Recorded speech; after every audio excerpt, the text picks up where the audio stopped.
Hello students, আমরা পূর্বের ক্লাসের ধারাবাহিকতা আমরা এএফসি প্রোগ্রাম শুরু করেছিলাম। আমরা এখন এএফসি প্রোগ্রামের দ্বিতীয় লেসন যেটাতে করব হচ্ছে, আমরা এর আগে যোগ বিয়োগ গুণ ভাগ দেখেছিলাম। আজকে আমরা যেটা দেখব সেটা হচ্ছে আমাদের কোশ্চেন নাম্বার 5, তিনটি পূর্ণ সংখ্যার গড় নির্ণয়ের জন্য এএফসি প্রোগ্রামটা করব। আমরা সাধারণত জানি, এগুলো আমরা নিচের লেভেল থেকে করে আসছি। গড় করতে হলে যেটা লাগে সেটা হচ্ছে যতটা সংখ্যা ততটা সংখ্যার যোগফলকে যতটা সংখ্যা থাকবে তত দিয়ে কি করতে হবে, ভাগ করতে হবে। আমরা বাকি বেসিক তো পড়ছি। তাহলে অ্যালগোরিদমের জন্য আমাদের কি লাগবে, আগের মতো এ স্টার্ট, আর কি থাকবে, এন্ড থাকবে। এখানে কোনো চেঞ্জ নাই। আমাদের এবার দেখতে হবে ইনপুট আর আউটপুটকে। আমরা যদি তিনটে সংখ্যার গড় নির্ণয় করতে যাই, আমাদের কি লাগবে, তিনটা সংখ্যা ইনপুট নিতে হবে। সেজন্য আমরা নিলাম ইনপুট এ বি সি। একটা সংখ্যাকে এ, একটা সংখ্যাকে বি, আর একটা সংখ্যাকে কি নিলাম, সি।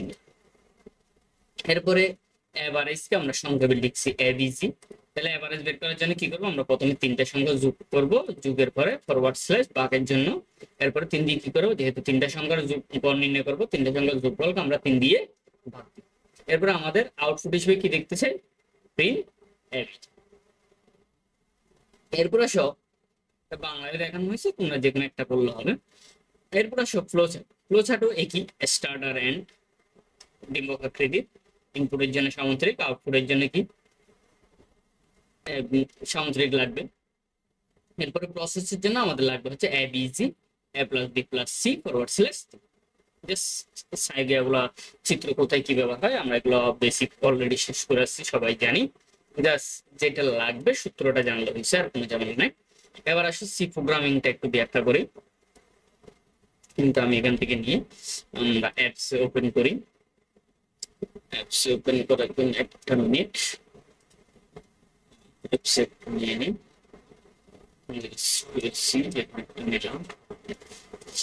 আমি এই প্রোগ্রামটাকে রান করি। আমি একটু বড় করি, তাহলে বুঝতে পারবো। দেখো, আমাদের সিস্টেম অনুযায়ী আমরা কি কি ব্যবহার করব, আমরা আলোচনা করেছিলাম hash include studio dot must be থাকবে, যেহেতু ইনপুট আর আউটপুট আছে।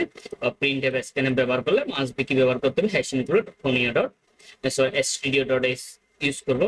আমরা বলছিলাম কোনিওটা হচ্ছে বাধ্যতামূলক নয়, আমরা চাইলে গ্যাসও লিখতে পারি অথবা রিটার্ন জিরো দিয়েও শেষ করতে পারি। আমি যেহেতু এখানে গ্যাস ইউজ করছি সেই জন্য আমি কি লিখে গেলাম, হ্যাশ ইনক্লুড কোনিও ডট।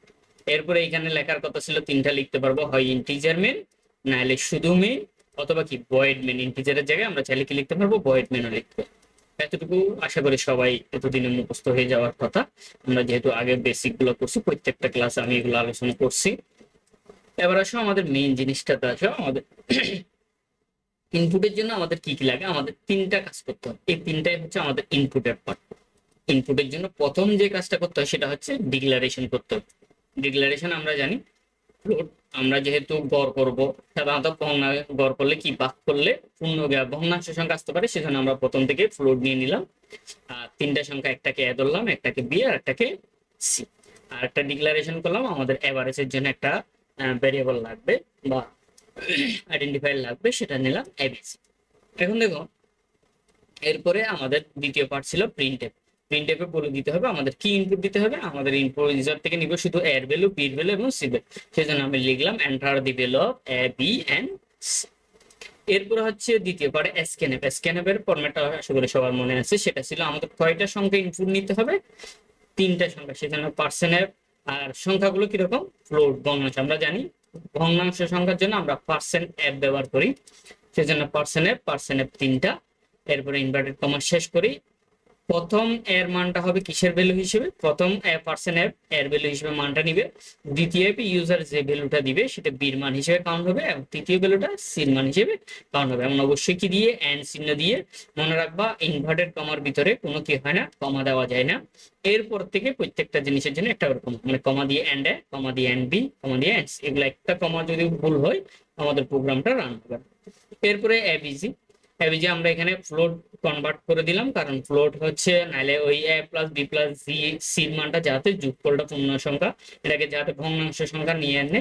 এটা না দিলেও আশা করি হবে, আমরা রান করে দেখি, আশা করি হওয়ার কথা। যদি না হয় আবার দিব। আমি জাস্ট ফ্লোটটা কাটিয়ে দিলাম। এরপরে দেখো এ প্লাস বি প্লাস সি 3 দিয়ে ভাগ করবো, সূত্র বসে দিলাম। এরপরে প্রিন্ট এফ এর ফরম্যাট তো আমরা জানি। প্রথমে কি লিখবো, আমরা বের করতে শিখি এভারেজ, সেজন্য লিখলাম দি এভারেজ। ইস অবশ্যই লিখে দিতে হবে ফরম্যাট স্পেসিফায়ার। আমাদের আনসারটা কিসে হবে, ভগ্নাংশে হবে, সেজন্য পার্সেন্ট দিয়ে 0.2f দিলাম। কারণ আমরা জানি যে দশমিকের পরে দুইটা সংখ্যার জন্য আমরা কি ব্যবহার করি, 0.2 ব্যবহার করি। এরপরে এবিজি কেন, ওই আমাদের এবিজির যে মানটা আউটপুট আসবে সেটাই আমাদেরকে প্রিন্টে দেখো। এরপরে গ্যাস দিয়ে শেষ করবো। আমরা একটু রান করে দেখি।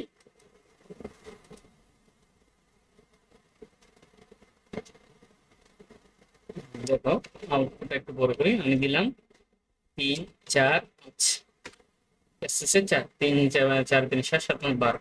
আচ্ছা যদি ভগ্নাংশ হয় তখন কি হয়, দেখো আমি একটু ভেজুর সংখ্যা দিই, তাহলে বুঝতে পারবো আমাদের প্রোগ্রামটা আসলে কাজ করতেছে কিনা। এটা তো 12, 3 দিয়ে 12 আসছে, 12কে 3 দিয়ে ভাগ করলে তেমন 4 আসবে। আমি 3 3 3 দিন 100 5 দিন, তাহলে কি আসলে কি এটা 0.100 আসছে। তাহলে ওই ফ্লোট না দিলে হচ্ছে ভগ্নাংশ। দেখো ভগ্নাংশ আউটপুট চলে আসছে 3.6 আমাদের ভগ্নাংশ আউটপুটটা।